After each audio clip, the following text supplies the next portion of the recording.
ये है कोऑर्डिनेट का सेकंड पार्ट। पहले पार्ट में हम लोग नॉर्मली हम लोग कोऑर्डिनेट के बारे में जाने थे, हम लोग चतुर्थांश के बारे में जान रहे थे, हम लोग त्रिभुज क्षेत्रफल के बारे में जान रहे थे, हम कौन सा कोऑर्डिनेट यानी कौन सा जो निर्देशांक ज्यामिति किस चतुर्थांश में पड़ती है, प्लस वाला प्लस कहाँ पड़ता है, प्लस माइनस कहाँ पड़ता है, ये सब कहाँ पड़ता है, इसके बारे में हम लोग चर्चा कर लिए थे। अब इस पार्ट में हम ये देखेंगे संरेख बिंदु क्या होते हैं, उसके बाद मतलब सबसे मतलब इसमें मेन टॉपिक क्या होता है कि इसमें स्ट्रेट लाइन के बारे में जानेंगे। सर जो सरल रेखा होती है कितने प्रकार होती है, क्या क्या होती है, इसकी चर्चा हम इसमें करेंगे। बस एक छोटा सा टॉपिक बता दें, उसके बाद फिर आगे हम लोग बताते हैं। जैसे मान लीजिए ये बोल दें x1 y1 पॉइंट हुआ, x2 y2 पॉइंट हुआ, और ये अगला पॉइंट x3 y3 पॉइंट हुआ। अब ये तीनों बिंदु ये संरेख है कि नहीं है, तो संरेख है कि नहीं है इसकी कैसे हम लोग निकालेंगे हम लोग। तो एक काम कीजिए, अगर संरेख होंगे, ध्यान दीजिए संरेख का मतलब क्या होता है, एक ही रेखा में स्थित होते हैं। तो एक बात, जब संरेख होंगे तो ये हमारा पॉइंट x1 हुआ, y1 हुआ, ये वाला पॉइंट हमारा कितना हुआ, x2 हुआ, y2 हुआ, ये वाला पॉइंट हमारा कितना हुआ, x3 हुआ, y3 हुआ। अगर ये संरेख होंगे तो ये क्षेत्रफल नहीं बनाएंगे, बल्कि त्रिभुज नहीं बनाएगा, बल्कि क्या होगा, तीनों एक ही रेखा में स्थित होंगे। इस कंडीशंस में ये जो त्रिभुज के क्षेत्रफल का मान क्या होगा, शून्य होगा। यानी कि जो त्रिभुज के क्षेत्रफल का मान अगर शून्य होगा तो वो क्या होंगे, हमारे संरेख होंगे, वरना संरेख नहीं होंगे। त्रिभुज के क्षेत्रफल कितना होता है हमारे, 1/2 कोष्ठ में x1 कोष्ठ में y1 y2 minus y3 plus x2 कोष्ठ में y3 माइनस y1 और प्लस x3 कोष्ठ में y1 माइनस y2। ये इसका मान कितना चाहिए हमको, 0 चाहिए। अगर ये 0 हुआ तो ये क्या होगा, बिंदु संरेख होंगे, अथवा बिंदु संरेख क्या होंगे, नहीं होंगे। ये देखा जाए, सबसे पहले ये देखा जाए कि जो लाइन होती है, अगर हम लाइन की चर्चा करेंगे तो लाइन दो टाइप की होती है, एक स्ट्रेट लाइन होती है, दूसरी क्या होती है हमारी, कर्व होती है। तो जो स्ट्रेट लाइन होती है, मतलब ये जो सरल रेखा होती है इसको क्या बोलते हैं, स्ट्रेट लाइन बोलते हैं। नहीं, सीधी रेखा जो होती है वो क्या होती है, स्ट्रेट लाइन। जो कर्व होती है, कर्व में क्या होंगे हमारे, तो पैरा स्ट्रेट लाइन भी आ जाएंगे, सर्कल आ जाएंगे, हाइपरबोला आ जाएंगे, उसके बाद पैराबोला आ जाएंगे, पैराबोला आएंगे, उसके बाद इस टाइप के उसमें आते हैं। तो कहने का मतलब होता है कि इसमें हम चर्चा करेंगे सिर्फ स्ट्रेट लाइन पर। जो स्ट्रेट लाइन होती है वो क्या होती है, तो जो सरल रेखा होती है यानी कि एकदम जो सीधी रेखा होती है उसको हम क्या बोलते हैं, स्ट्रेट लाइन बोलते हैं हम लोग। इसका जो स्टैंडर्ड इक्वेशन होता है हमारा x plus b y plus c equal to 0 होता है। अब ये होते हैं कुछ टर्म्स में बांटे गए हैं, कुछ टर्म्स में कैसे कैसे टर्म्स में होते हैं, तो कुछ कंडीशंस होती है कि अगर हमको अगर रेखा y बराबर एम एक्स प्लस सी हो तो एम एक्स प्लस सी होगी, तो उसमें क्या कंडीशंस होंगे, और x बटा में a प्लस वाई बटा में b इक्वल टू 1 होंगे, तब क्या होंगे, y minus y one equal to m कोश में x माइनस x1 होंगे, तब क्या होंगे, y minus y one equal to y2 minus y one upon x2 minus x1 into x minus x1 होंगे, तब कंडीशन क्या होंगे, या फिर x का सल्फा plus y sine equal to p होंगे, तो कंडीशन क्या होंगे। ये रेखा जो होती है स्ट्रेट लाइन वो 5 पार्ट में बांटी गई है, ध्यान दीजिए यहाँ पे 1 2 3 4 5 पार्ट में, और पांचों पार्ट निकालने के लिए अलग अलग कुछ कंडीशंस दिए होंगे। उस कंडीशन से इसकी हम लोग चर्चा करेंगे। आइए हम पहले पार्ट की चर्चा करते हैं, यानी कि y बराबर एम एक्स प्लस सी होता क्या। ये देखिए y बराबर एम एक्स प्लस सी, तो सबसे पहले इसमें समझिए ये है m होता गया। तो जो m होती है वो क्या होती है, हमारी प्रवणता होती है। और प्रवणता क्या होती है, तो किसी रेखा द्वारा कोई रेखा जो होती है वो x अक्ष के साथ जो घुमा होती है, x अक्ष के साथ जो कोण बनती है, जो उसकी स्पज्या को हम लोग क्या बोलते हैं, उसकी स्पज्या को हम लोग क्या बोलते हैं, प्रवणता कहते हैं हम लोग। ध्यान दीजिएगा, जो x अक्ष के साथ, जैसे ध्यान दीजिए ये हमारा एक्सिस हो गया, ये थीटा हुआ, तो ये थीटा x अक्ष के साथ घुमाव जो हो रहा है, ध्यान दीजिएगा x अक्ष के साथ जो घुमाव होती है उसकी जो स्पज्या होती है उसको हम लोग क्या बोलते हैं, प्रवणता बोलते हैं। यानी जो प्रवणता होती है वो x अक्ष के साथ किसी रेखा की जो झुकाव होती है, झुकाव का मतलब कोण होता है, उसकी जो स्पज्या होती है उसको हम लोग क्या बोलते हैं, प्रवणता कहते हैं। ठीक, तो ये जो प्रवणता होता है वो क्या होती है, झुकाव होती है, एंगल यानी कि कोण का जो झुकाव होती है उसकी स्पज्या हम लोग क्या बोलते हैं, प्रवणता हम लोग बोलते हैं।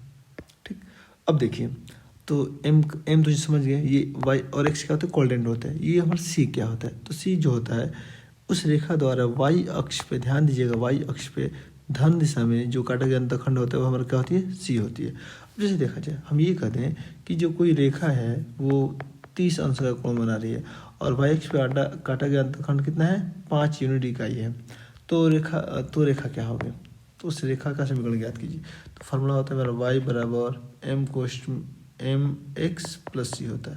ध्यान दीजिएगा, तो जब थीटा का मान 30 अंश पता हुआ है तो हम लोग m का मान निकालेंगे तो बराबर क्या फॉर्मूला होता है हमारा, tan 30। ध्यान दीजिएगा, तो tan 30 का मान कितना होता है, तो 1/3। ठीक, 1/3 हमने रख दिया।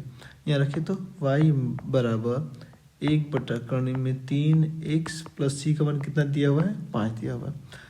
गुणा कर दीजिए, y बराबर x प्लस 5/3 हो जाएगा। इसको इधर ला लीजिए, कितना होगा देखिए तो y/3 बराबर x प्लस 5/3 हो जाएगा। यहीं से ठीक से इक्वेशन लिख देंगे तो कितना होगा हमारा, x माइनस y/3 प्लस 5/3 बराबर 0। तो ये हमारे क्या होगा, रेखा का स्टैंडर्ड इक्वेशन हो जाएगा। ठीक, तो इस फॉर्मूला का यूज कब करेंगे, जब m का मान दिया होगा, यानी प्रवणता कहीं से भी ज्ञात हो हमको, और c यानी कि y अक्ष पे काटा गया अंतखंड दिया होगा, तो हम किसका यूज करेंगे, हम लोग y बराबर mx प्लस c का यूज करेंगे। ठीक, आगे देखा जाए अगली कंडीशंस क्या होती है। अभी ये दिया हुआ है x/a प्लस y/b = 1 दिया हुआ है। तो इसमें a क्या होता है, तो a जो होता है किसी रेखा द्वारा x अक्ष पे काटा गया अंतखंड होता है, और b क्या होता है किसी रेखा द्वारा y अक्ष पे काटा गया अंतखंड होता है। अगर ये दिया होगा तो हम इस फार्मूले के माध्यम से रेखा का समीकरण निकाल पाएंगे, अन्यथा नहीं निकाल पाएंगे। जिसे देखा जाए, जैसे हम यहाँ कर दें कि ये हमारा x अक्ष पे काटा गया अंतखंड 4 हो और y अक्ष पे काटा गया अंतखंड 5 हो। ध्यान दीजिएगा, x अक्ष पे काटा गया अंतखंड 4 हो, y अक्ष पे काटा गया अंतखंड कितना हो, 5 हो। तब रेखा का समीकरण क्या होगा, ये फॉर्मूला यूज करिए, x/a प्लस y/b = 1। यानी कि x/में ये जो है a का मतलब क्या हुआ, x अक्ष पे काटा गया अंतखंड, और b का मतलब क्या हुआ, y अक्ष पे काटा गया अंतखंड। तो मतलब कह सकते हैं कि x/में x अक्ष पे काटा गया अंतखंड और y/में y अक्ष पे काटा गया अंतखंड, इसका अनुपात इनके जो योग होते हैं वो किसके बराबर होते हैं, 1 के बराबर होते हैं। तो यहाँ देखिए तो x/में x अक्ष पे काटा गया अंतखंड कितना है, 4 है, प्लस y/में y अक्ष पे काटा गया अंतखंड का मान कितना है, 5 है, बराबर कितना हो जाएगा, 1 हो जाएगा। क्रॉस मल्टीप्लाई करिए तो कितना होगा, 5x प्लस यहाँ कितना होगा, 4y बराबर 4×5 = 20 हो जाएगा। तो ठीक से लिख दीजिए, 5x प्लस 4y माइनस 20 बराबर 0। तो ये हमारा क्या हो जाएगा, ये रेखा का समीकरण हो जाएगा। तो कहने का मतलब ये है कि इस फार्मूला की यूज हम लोग कब करेंगे, जब सिर्फ कोण न दिया हो, कोई फर्क नहीं पड़ने वाला है, x अक्ष पे काटा गया अंतखंड ज्ञात हो और ये हमारा y अक्ष पे काटा गया अंतखंड ज्ञात हो, तब हम लोग x/a प्लस y/b = 1 की हम लोग इस रेखा के समीकरण का हम लोग प्रयोग करेंगे। हम लोग अगला देखिए, तो अगला y - y1 = m(x - x1)। इसका प्रयोग कब करेंगे, देखिए जब एक बिंदु यानी कि x1 y1 बिंदु दिया हुआ है और कहीं से भी हमको थीटा का मान ज्ञात हो, ध्यान दीजिएगा, थीटा का मान ज्ञात हो या फिर कहीं ना कहीं से प्रवणता दे दिया और सीधे प्रवणता दे देगा। मान लीजिए किसी रेखा की प्रवणता कितने हुई, 3 है, चाहे 2 है, 2 ही मान लीजिए, और बिंदु कितने दे दे, 2 और 4 दे दे, और पूछ दे कि रेखा का समीकरण ज्ञात कीजिए। तो फार्मूला हमारा क्या होता है, देखिए तो y - y1 = m(x - x1) होता है। तो y - y1 का मान कितना है, 4, और m का मान 2, और x - x1 का मान कितना है, 2 है। तो y - 4 बराबर 2x - 4 हो जाएगा। देखिए तो ये कैंसिल हो गया, इसको उठा के इधर कर लीजिए, 2x - y = कितना हो जाएगा, 0 हो जाएगा। अब ये यहाँ से कई कंडीशंस बन सकते हैं। अब ये पूछ जाएगा ये रेखा कहाँ से पास करती है, तो किसी भी अगर रेखा में अगर कांस्टेंट टर्म जो होता है, यानी कि जो रेखा के स्टैंडर्ड फॉर्म पीछे लिखे थे x plus by plus c = 0, किसी भी रेखा में अगर कांस्टेंट टर्म ना हो, यानी कि जो c का मान कितना हो, 0 हो, तो वह रेखा हमेशा मूल बिंदु से गुजरती है, यानी कहाँ से गुजरेगी, 0 0 से पास करती है। तो इस समीकरण का प्रयोग हम लोग तब करेंगे जब रेखा का प्रवणता दिया हो और एक बिंदु दिया होगा, तब इसका हम लोग प्रयोग करेंगे, अन्यथा इसका प्रयोग नहीं करेंगे। आगे देखिए तो ये है formula y - y1 = y2 - y1 अपन x2 - x1। ठीक, तो ये जो फार्मूला होता है, इसका फार्मूला, इस फार्मूले का हम लोग प्रयोग कब करेंगे, तो देखिए जब पहला बिंदु x1 y1 और दूसरा बिंदु x2 y2 जब ज्ञात होगा तो इसका प्रयोग करेंगे हम लोग। तो जब 2 बिंदु ज्ञात होंगे इसका प्रयोग करेंगे, जैसे आप लिख दें कि 2 और 3 और अगला 4 और 7 से कोई रेखा गुजर रही है, तो इस रेखा का समीकरण ज्ञात कीजिए। तो फार्मूला क्या होता है हमारा, y - y1 = y2 - y1 / x2 minus x1 और कोष्ट में x माइनस x1 हो जाएगा। तो पहला क्वाड्रेंट हमारा x1 y1 हुआ, दूसरा क्वाड्रेंट हमारा x2 y2 हुआ। ध्यान दीजिएगा, तो y माइनस y1 का मान कितना है 3, पर y2 का मान कितना है 7, माइनस y1 का मान कितना है 3, बट x2 का मान कितना है 4 और x1 का मान कितना है 2 है, और x माइनस x1 का मान 2 है, रख लीजिए। तो y माइनस 3 बराबर, अब इस 7 में से 3 घट जाएगा, कितना बच जाएगा 4, और नीचे 4 में से 2 घट जाएगा 2 बच जाएगा, और ये x माइनस x1 का मान 2, 2 दिन के 4, 2 बचा, गुणा कर दीजिए। तो y माइनस 3 इक्वल टू कितना होगा 2 कोष्ट में x माइनस 2 हो जाएगा, गुणा करें तो कितना होगा y minus 3 equal to 2x minus 4 हो जाएगा। अब सबको उठा के इधर लेके चलिए, कितना होगा 2x minus y minus 4 plus 3 equal to 0। उसके बाद क्या होगा देखिए, तो 2x minus y minus 1 equal to 0। अब ये जो है हमारा रेखा का स्टैंडर्ड फॉर्म बन गया हमारा ax plus by plus c equal to 0। तो ये जो हमारा हुआ ये रेखा हुआ, ठीक। अगला देखिए, अगला दिया है x cos alpha plus y sin alpha equal to p। तो इसका हम लोग प्रयोग कब करेंगे, इसका प्रयोग तब करेंगे हम लोग जब रेखा दिया गया हो, रेखा दिया गया और कुछ नहीं दिया होगा। अब ये दिया होगा कि मूल बिंदु से रेखा बढ़ा लेगा, लंब की लंबाई कितनी है p है, और जो लंब है वो x अक्ष कितना कोण बना रहा है हमारा अल्फा कोण बना रहा है। उस कंडीशन में जैसे ये दे देगा कि किसी रेखा पर मूल बिंदु से डाले गए लंब की लंबाई यानी कि जो p का मान है वो कितना है 5 है, 6 है, और जो लंब है वो x अक्ष के साथ वो 30 अंश का कोण बनाए। कितने अंश का कोण बनाएंगे, यानी कि जो अल्फा का मान है वो कितने अंश का है 30 अंश का है। तब फार्मूला कौन सी यूज होगा, फार्मूला हमारा क्या होता है x cos alpha plus y sine alpha equal to क्या होता है p होता है, यानी कि x cos 30 अंश प्लस y साइन 30 अंश इक्वल टू p का मान कितना है 6 है। रखिए तो x cos 30 अंश का मान कितना आता है करने में 3/2 प्लस y साइन 30 अंश का मान कितना आता है हमारा 1/2 बराबर 6 हो जाएगा। 2 को उधर गुणा करिए तो करने में 3x प्लस y बराबर 6 दूनी 12 हो जाएगा। उठा के इधर लेके चलिए तो करने में 3x plus y minus 12 equal to 0 हो जाएगा। अब ये हमारा रेखा का स्टैंडर्ड फॉर्म हो गया, यानी कौन सा फॉर्म हो गया हमारा ax plus by plus c equal to 0, ये यानी कि रेखा का स्टैंडर्ड हमारा फॉर्म बन गया, ठीक है। क्वेश्चन यहीं पे खत्म नहीं होते हैं, क्वेश्चन तो अब स्टार्ट होता है। क्वेश्चन ये पूछ देगा, इसी क्वेश्चन को थोड़ा सा घुमा के पूछ सकता है कि कोई रेखा x अक्ष के साथ 30 अंश का कोण बनाती है, यानी कि जो कोई रेखा है वो x अक्ष के साथ कितने अंश का कोण बनाती है 30 अंश का कोण बनाती है, और मूल बिंदु से रेखा पर डाले गए लंब की लंबाई कितनी है 5 है, यानी कि मूल बिंदु से रेखा पर डाले गए लंब की लंबाई कितनी है 5 है। तो रेखा का समीकरण ज्ञात कीजिए। तो ध्यान दीजिएगा, यहाँ रेखा बना रही है, ये लंब नहीं बना रहा है, तो लंब का कोण हमारा अल्फा मान लेंगे। अब मूल बिंदु से रेखा पर डाले गए लंब की लंबाई जो 5 है, ये वाला एंगल हमारे कितने का हो गया 90 हो गया। अच्छा एक बात बताइए, हमको कहीं से भी अल्फा का मान फाइंड आउट करना है, तो अल्फा का मान कैसे निकालेंगे हम लोग। एक बात बताइए, ये एक त्रिभुज बन गया, देखिए तो ये त्रिभुज बना कि नहीं बना, ये जो है हमारा, ये ध्यान दीजिए, ये वाला एक त्रिभुज बना, ठीक। जब ये त्रिभुज बन जाएगा, जब ये कोण का मान थीटा 30 अंश दे दिया है, और ये जब लंब डालेगा तो 90 अंश होता ही है, तो बचा अल्फा। तो फार्मूला क्या होगा हमारा अल्फा प्लस 90 प्लस 30, और त्रिभुज के अंतःकोण का योग कितना होता है 180 अंश के बराबर होता है। 90 और 30 120 हो जाएगा, तो अल्फा का मान यहाँ से कितना निकल जाएगा 60 अंश निकल जाएगा। देखिए अल्फा का मान निकालना था, अल्फा का मान निकल गया। अब जो फार्मूला कहता है अल्फा का मान निकल गया और p का मान 5 दिया हुआ है। अब फार्मूला क्या होता है हमारा x cos alpha plus y sine alpha equal to p होता है।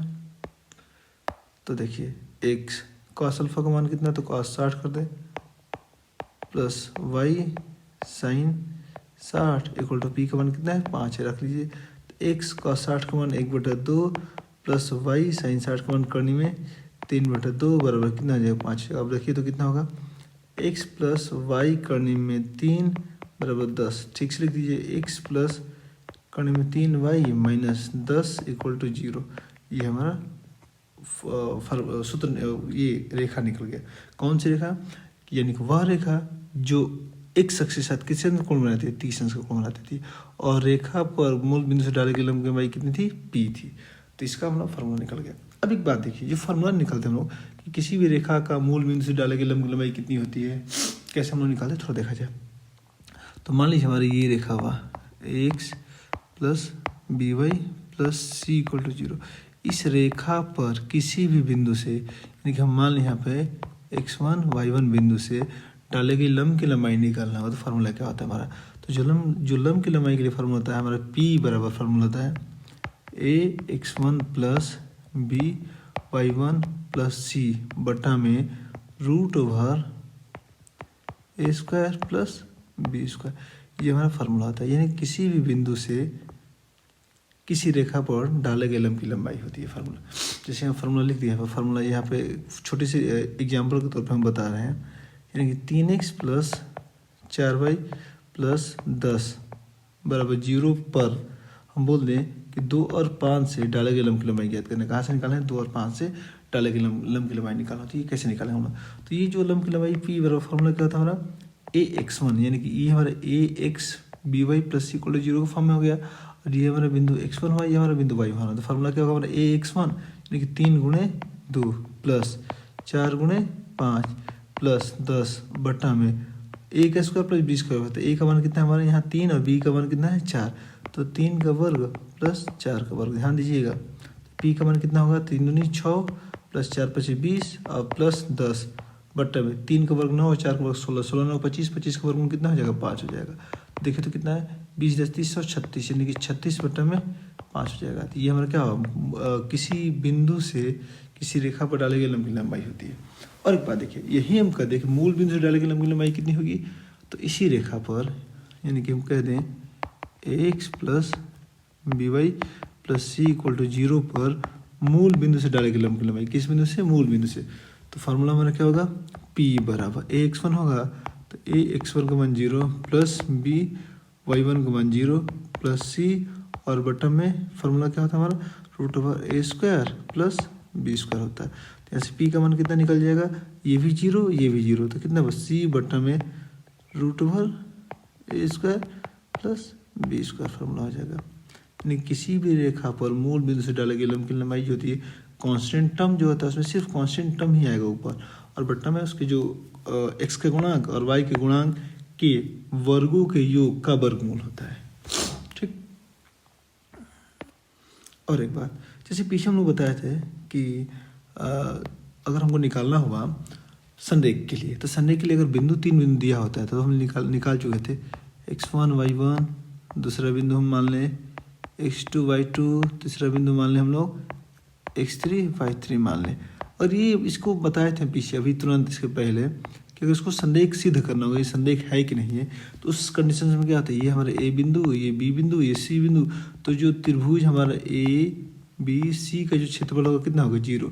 अगर त्रिभुज a b c का क्षेत्रफल अगर 0 निकल गया तो क्या होगा, संरेख होंगे। लेकिन यहाँ से एक चीज़ बताइए, ध्यान दीजिएगा, संरेख का मतलब क्या होगा, एक ही रेखा में स्थित होगा। तो अगर हम कहीं से भी ये दो बिंदुओं के बीच की प्रवणता निकाल दें, यानी कि प्रवणता ए बी का और प्रवणता बी सी का अगर आपस में बराबर हो गए तो ये भी क्या होंगे, संरेख होंगे। अगर बराबर नहीं हुआ तो संरेख नहीं होंगे। तो यहाँ से चाहे तो त्रिभुज के क्षेत्रफल निकालने के लिए कुछ बड़ा फार्मूला होता है।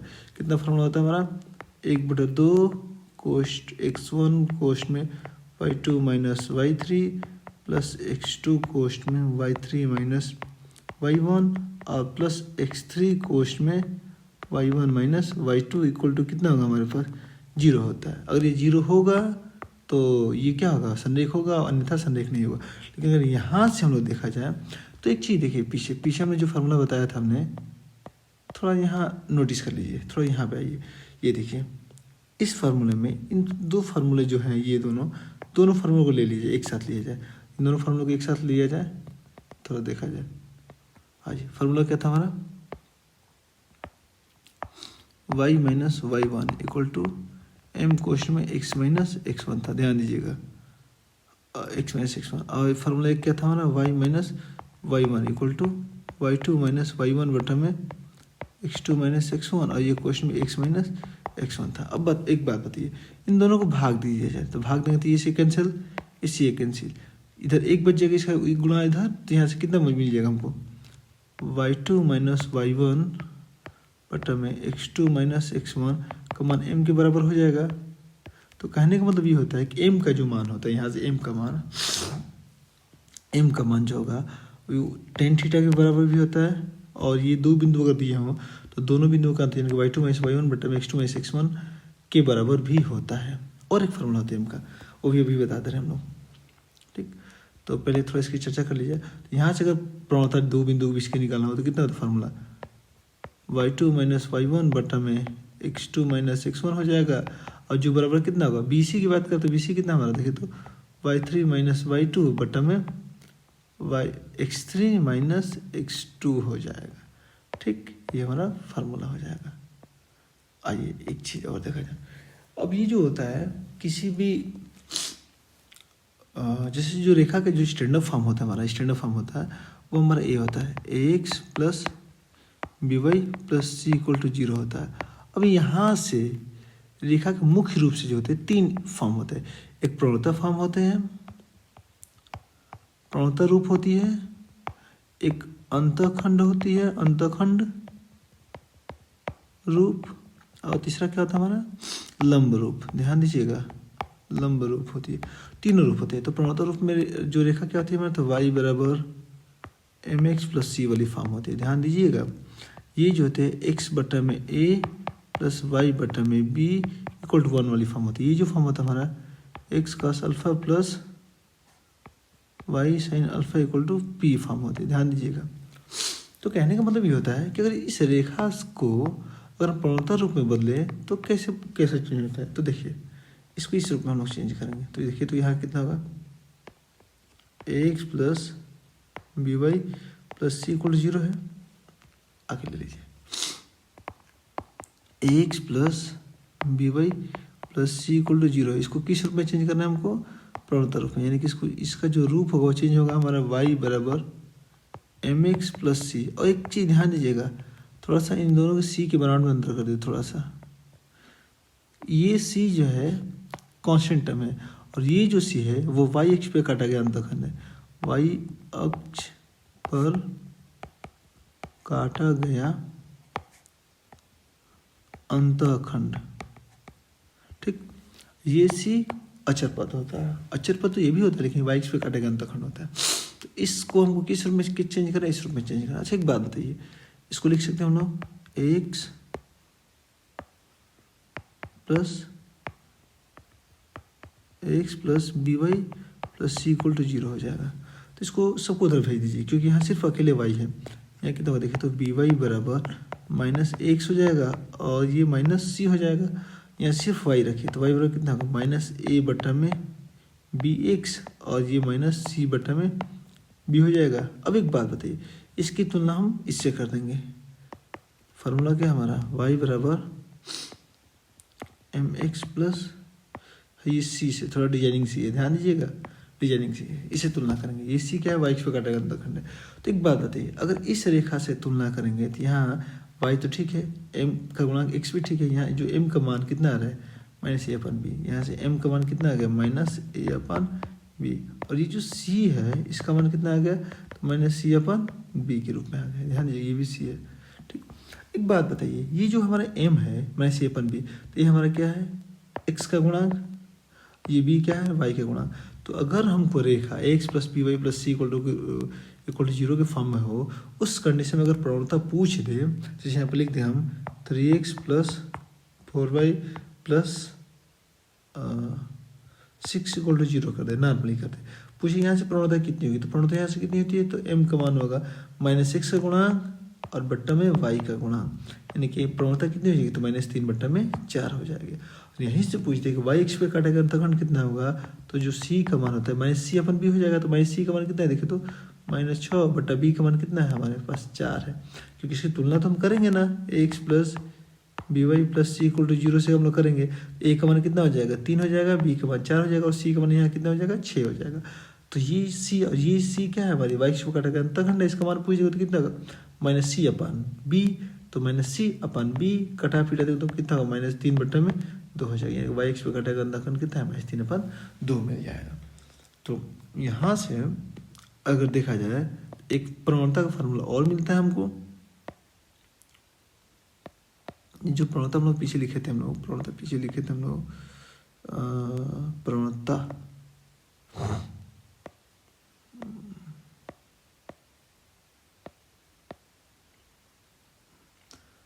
प्रवणता किधर गया? हाँ,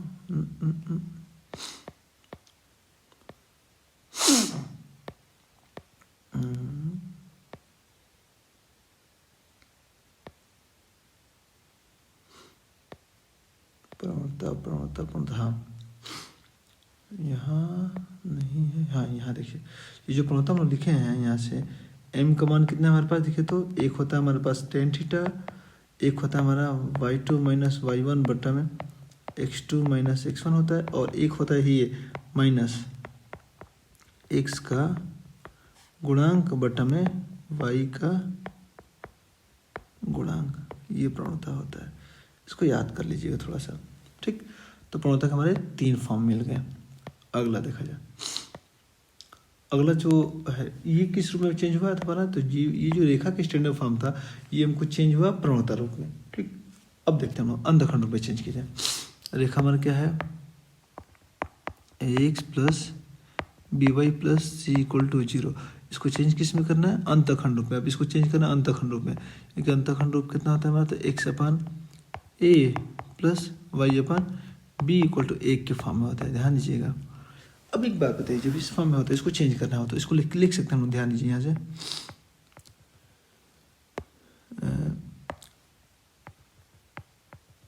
एक्स प्लस बी वाई बराबर माइनस सी हो जाएगा, ठीक।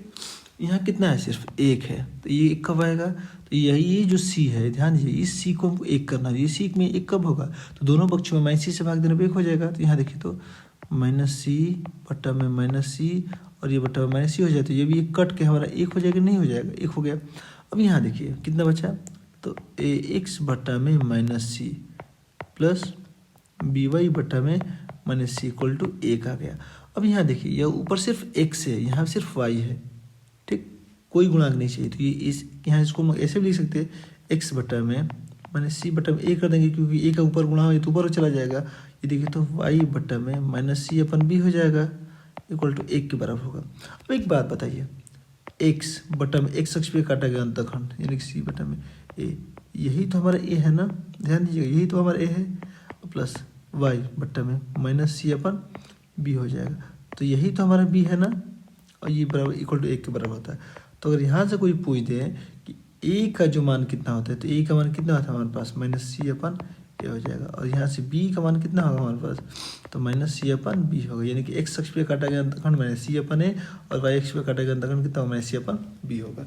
अब यहाँ से देखिए तो थोड़ा रेखा हम ये लिखते हैं कि x बट्टा में 3 प्लस y बट्टा में 4 इक्वल टू 1, इस पे अंतखंड तो मिल गया। लेकिन अगर इसी को हम ऐसे करते हैं हम लोग, ध्यान दीजिएगा थोड़ा सा, 3x plus 4y plus 13 equal to 0 करते हैं, नॉर्मली करते हैं हम लोग, 3x plus 4y plus 13 equal to 0 करते हैं हम लोग। तो यहाँ से कोई पूछे कि x अक्ष पे काटा गया अंतखंड कितना है, तो देखिए तो कितना होगा, a का जो मान होगा कितना होगा माइनस सी, तो इसकी तुलना हम लोग करेंगे ax plus b y plus c equal 0 से कर देंगे हम लोग, तुलना करेंगे तो a का मान कितना निकल जाएगा, यहाँ से देखिए तो माइनस सी अपन a होगा, तो माइनस सी का मान कितना 13 और a का मान कितना है 3, तो ये कितना होगा माइनस 13 बट्टा में 3, और जो b का मान यानी कि y अक्ष पे काटेगा अंतखंड कितना होगा, तो माइनस 13 बट्टा b का मान कितना है हमारे पास 4, तो x अक्ष पे काटा गया अंतखंड माइनस 13 बट्टा में 3 और y अक्ष पे काटा गया अंतखंड कितना है माइनस 13 बट्टा में 4 निकल जाएगा, ठीक। तो यहाँ से ये जो रेखा हुआ ये किस फॉर्म में निकल गया हमारे पास, तो अंतखंड रूप में भी निकल गया। अब इसको हम लोग चेंज करेंगे हम लोग लंब रूप में, यानी कि x plus b y plus c equal to जो 0 है, इसको चेंज करें लंब रूप में, यानी कि x cos alpha plus y sine alpha equal to p के फॉर्म में चेंज करना है। तो इस फॉर्म में चेंज करेंगे हम लोग, सबसे पहले क्या करेंगे हम लोग, तो पहले यही देखिए हमारा जो ये पी होता है वो क्या होता है, हमारा मूल बिंदु से किसी भी रेखा पर डाले गए लंब की लंबाई होती है, ध्यान दीजिएगा। तो इसको एक काम करिए, थोड़ा ध्यान दीजिएगा, इसको ए एक्स प्लस बी वाई बराबर माइनस सी लिख सकते हैं हम लोग, और मूल बिंदु से रेखा पर डाला गया अंतखंड की लंबाई हम लोग अभी तुरंत निकाल के पीछे से आए हैं हम अभी, ये देखिए मूल बिंदु पे किसी रेखा पर डाले गए अंतखंड की लंबाई कितनी होती है, तो सी, ध्यान दीजिए यहाँ पे सी बट्टा में ए स्क्वायर प्लस बी स्क्वायर होती है, क्लियर। तो एक बात बताइए, ध्यान दीजिएगा, तो अगर इसमें हम लोग यहाँ देखिए, हाँ, अगर इसमें हम लोग इसके गुणांक से अगर भाग करें, यानी कि करनी में ए स्क्वायर प्लस बी स्क्वायर से अगर भाग करें, तो यही तो हमारे मूल बिंदु से किसी रेखा पर डाले गए लंब की लंबाई होती है, पी होती है। और समीकरणों को बराबर करने के लिए ध्यान दीजिए, बाएं पक्ष में भाग करना पड़ेगा, तो यहाँ भी भाग करें कितना हमारे पास देखिए तो ए स्क्वायर प्लस बी स्क्वायर मिल जाएगा। क्लियर। अब इसको थोड़ा सा अलग अलग कर दीजिए, तो कितना होगा, हमको देखिए तो ए बटा में root over a square plus b square into x plus b बटा में root over a square plus b square into y बराबर minus c upon root over a square plus b square होता है। अब यहाँ से चीज़ देख लीजिए, अब इसकी तुलना हम लोग कर देंगे, किससे कर देंगे हम लोग, तो जो रेखा का जो लंब रूप फार्मूला है x cos alpha plus y sine alpha equal to p से करें हम लोग, तो पी का मान तो ये होता ही है। यहाँ से जो साइन अल्फा का मान हो जाएगा ये कितना हो जाएगा, तो और ये कास अल्फा का मान हमारे ये हो जाएगा। ध्यान दीजिए, तो कितना हुआ देखे तो, यानी कि एक्स का गुणांक जो होगा वो पूरा पूरा कास अल्फा होगा, ये वाई गुणांक पूरा पूरा साइन अल्फा होगा। यहाँ से कॉस अल्फा का मान कितना निकल जाएगा, ए अपान root over a square plus b square निकल जाएगा। और यहाँ से अगर साइन अल्फा के मान निकाले तो वो कितना होगा हमारे पास, तो B upon root over a square plus b square हो जाएगा। और मूल बिंदु से रेखा पर डाले गए लंब की लंबाई कितनी होती है, तो minus c upon root over a square plus b square. ठीक, ये हो जाएगा, यानी कि ये हमारा कॉस अल्फा हो गया, ये हमारा साइन अल्फा हो गया, और ये हमारा लंब मूल बिंदु से रेखा पर डाले गए लंब की लंबाई होगी। तो अगर इसी को वही पूछते हैं कि 3x plus 4y plus 6 equal to 0, ठीक, इस पर मूल बिंदु से रेखा पर डाले गए लंब की लंबाई, सॉरी इसको लंब रूप में चेंज करना होगा, तो यहाँ से चेंज करेंगे तो सीधी सी बात है, इसको उधर भेज देंगे तो कितना होगा देखिए, तो 3x plus 4y equal to -6 हो जाएगा। अब यहाँ से कॉस अल्फा का मान पूछे, चाहे लंब की लंबाई पूछे, चाहे कुछ भी पूछे, कॉस अल्फा का मान पूछे, साइन अल्फा का मान पूछे, तो क्या करें हम लोग, तो फार्मूला क्या लेते हैं हम लोग, ये देखिए थोड़ा सा यहाँ पे, ये जो हमारा ए था क्या था, एक्स का गुणांक, ये था वाई का गुणांक। तो इसका जो फार्मूला होता है वो ये होता है कि एक्स का गुणांक का वर्ग प्लस वाई के गुणांक, यानी कि वाई के गुणांक के वर्ग के योग के वर्गमूल से दोनों पक्षों में भाग दिया जाता है। तो कितना होगा, 3 का वर्ग 4, 4 का वर्ग 16, 16 9 25 का वर्गमूल कितना हो जाएगा, 5 हो जाएगा। तो 3/5 एक्स प्लस 4/5 वाई बराबर -6/5 हो गया। तो अगर यहाँ से कोई पूछे तो लंब की लंबाई कितनी हो जाएगी, ये पी का मान हो जाएगा, ये हमारा होता है साइन अल्फा का मान, और ये जो हमारा होता है कॉस अल्फा का मान। ठीक, ये हमारा फार्मूला है। तो ये हमारा रेखा का व्यापक में, यानी कि रेखा का जो चेंजिंग होता है वो कैसे हम लोग करते हैं। ठीक, आगे थोड़ा देखा जाए, जो दो रेखाओं के बीच का कोण हम लोग कैसे निकालते हैं, तो थोड़ा देखा जाए। उसके लिए अगला टॉपिक हमारा दो रेखाओं के बीच का कोण, यानी कि दो रेखाओं के बीच का हम लोग कोण कैसे निकालते हैं हम लोग, तो थोड़ा देखा जाए कैसे निकालते हैं हम लोग। तो पहले एक थोड़ा सा एक्सिस बना लिया जाए,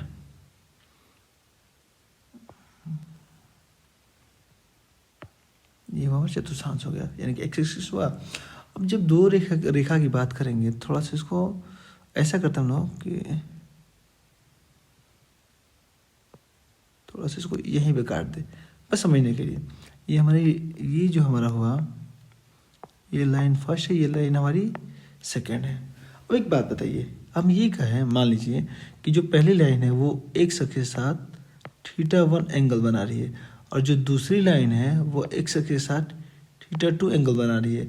हम ये करेंगे, जो दोनों रेखाओं के जो बीच का कोण है वो कितना हमारे पास थीटा है। ध्यान दीजिएगा, बात को समझ लीजिएगा। ये जो पहली जो रेखा है वो कितने अंश का कोण बना रही है, θ1 का, और जो दूसरी बना रही है वो कितने का बना रही है, θ2 का, और दोनों रेखाओं के बीच का कोण कितना हमारे पास थीटा है।